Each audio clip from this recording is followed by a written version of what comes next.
দেখা যাচ্ছে না কি হয়েছে বেলালের। বলে এই রকম ব্যাপার, সমস্ত ডিটেইলস খুলে বলল।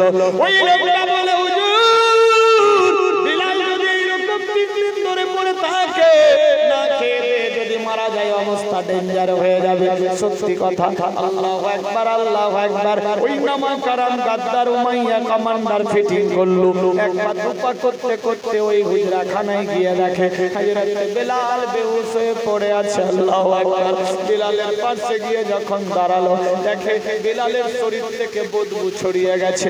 আল্লাহু আকবার। জিহ্বা ছেদা আছে, খাবার দাবার কিছুই নাই, অজ্ঞান অবস্থা। হযরত বেলালের উপরে পানির ছিটা মারলে হযরত বেলাল চোখ খুললে আর পাতলা জবান দিয়ে একটাই আওয়াজ বের হলো, ইয়া রাসূলুল্লাহ, ইয়া হাবিবাল্লাহ, ইয়া রাসূলুল্লাহ, ইয়া হাবিবুল্লাহ।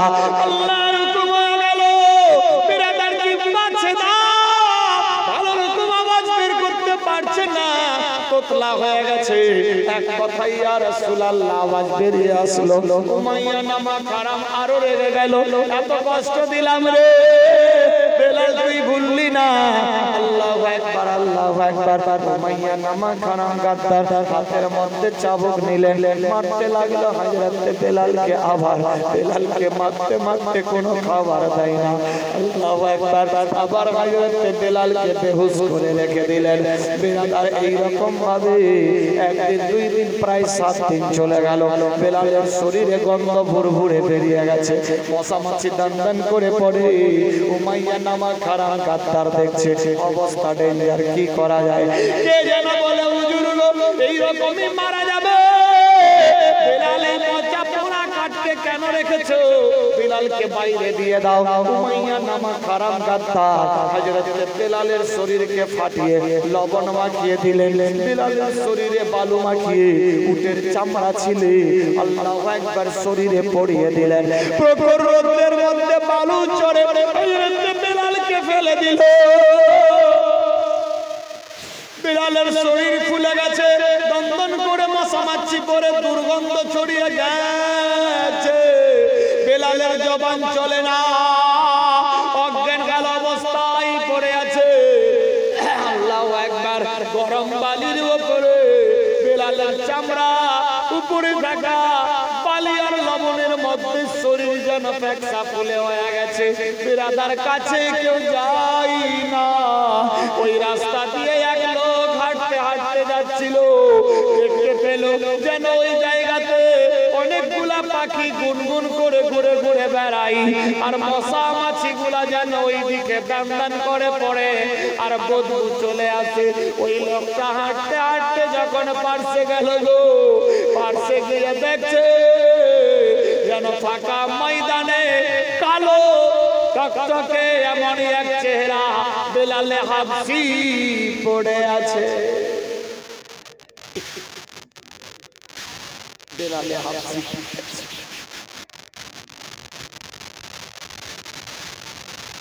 লোকটা নাকের মধ্যে রুমাল দিয়ে পাশ দিয়ে দেখছে বেলাল পড়ে লোকটার আর দিন মানে না, অথচ ওই লোকটা উমাইয়ার লোক চোখ দিয়ে পানি ফেলে আল্লাহ এত বড় জালেম বাদশা জুলুম করেছে। আল্লাহ গো এই ছেলেটাকে বিনা কারণে মেরে ফেলবে, ছেলেটার আত্মীয় লোকজনকে জানিয়ে দিতে হবে। আল্লাহু আকবার, আল্লাহু আকবার। হযরত বেলালের খবর এক পা দুপা করতে করতে সেই লোকটা নিয়ে চলতে লাগলো।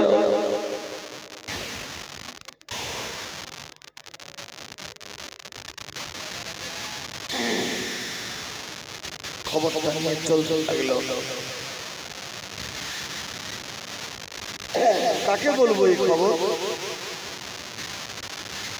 যেতে যেতে যেতে যেতে ওই লোকটার দেখা হয়ে গেল হযরত আবু বকর সিদ্দিকের। এই আবু বকর শোনো, একজন নবীর আশিক, নবীর গোলাম, পাগল দিওয়ানা মজনু প্রখর রৌদ্রের মধ্যে পড়ে আছে।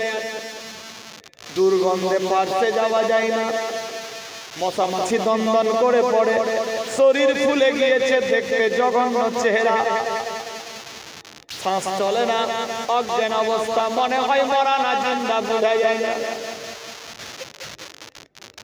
লোকটা ইয়া রাসূলুল্লাহ ইয়া হাবিবাল্লাহ বলতে বলতে এত মার খেয়েছে, কষ্ট খেয়েছে, উমাইয়া নামা হারাম এত কষ্ট দিয়েছে, এত মেরেছে, আমি আমার নজর দিয়ে দেখেছি।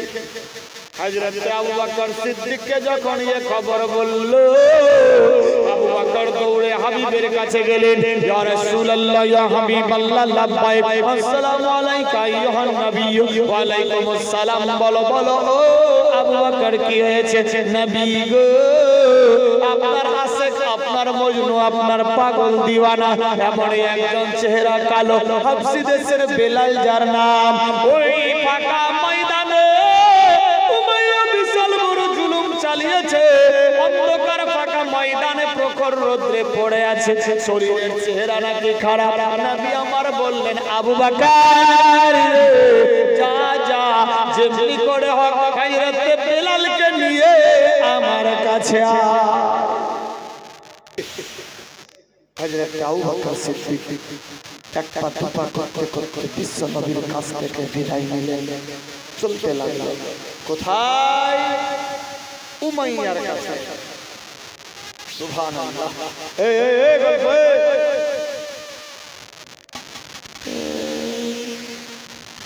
ওই হকে বলছে চলে যাই, ওই হকে বলছে চলে যাই, মাথা খারাপ। আচ্ছা, কেউ আছে 100 টাকা দিতে পারে? মেয়েদের দিকে মাত্র 100 হবে ইনশাআল্লাহ। দেখেন 100 টাকা, টাকা তো সবারই কাছে আছে, এটা তো দোয়া হবে আল্লাহ আজকে শেষের দিন, যদি টাকা না দেয় যখন বাড়ি যাবে আল্লাহ, রাস্তায় যাতে আর দিব না, কেউ নাই? 100 টাকা দেখিয়ে পবিত্র মাহফিল 100। কমিটির লোক যদি থাকে একটু ইশারা দেখেন না গো, ওইদিকে গিয়ে দিয়ে মুক্ত করে। মাথা খারাপ, কার মুখ দেখে কে দেয়, ওখানে গিয়ে বডিগার্ডের মতো পাহারা থাকবে, নজরটা ওইদিকেই থাকবে। ইশারা পেলে মাছ মারতে গেলে একটু টিমকা বার ধরে মারছে, চাবি যায়, মাছ মারা সব ওস্তাদ, কিন্তু টাকা নেওয়ার দিক থেকে নাই। এই তো দেখ গেলে তো হলো না। 15 কেজি ধান কিনা नसीम साहेब 15 কেজি ধান। এই মৌলানা সালমান সাহেব কই গো? হাফেজ কারি মুজফফর সাহেব, আমার প্রিয় বন্ধু, জানের জান, সুবহানাল্লাহ। मोहब्बत खुशिर साथ শিলিগুড়ি তো থাকে, খুব ফাটাফাটি ব্যাপার, মাথা খারাপ। বেরাদার দোয়া করি আল্লাহ আরো আগে বাড়াক, আমিন, সুবহানাল্লাহ। কেউ নাই 100 টাকা দিয়েছে? এত গেলি তো হলো না, বসে আছে। সুবহানাল্লাহ, সুবহানাল্লাহ। हेलो 70 साहेब एक बस्ता सिमेंट माटी अल्लाह कबूल करे ना खाटी। देखते एक बार गली तो होया गया এত টাকা, আরেক বার যা। हेलो हेलो मैं को आवाज खाবে। हेलो বিয়ে করবে, তুমিও করবে না? সুবহানাল্লাহ। हेलो हेलो हेलो সুবহান। দায়া মোহন এই জায়গায় আছে, আমি দেখতে পাই না, পিছন দিকে তো। সুবহানাল্লাহ। हेलो একটা জরুরি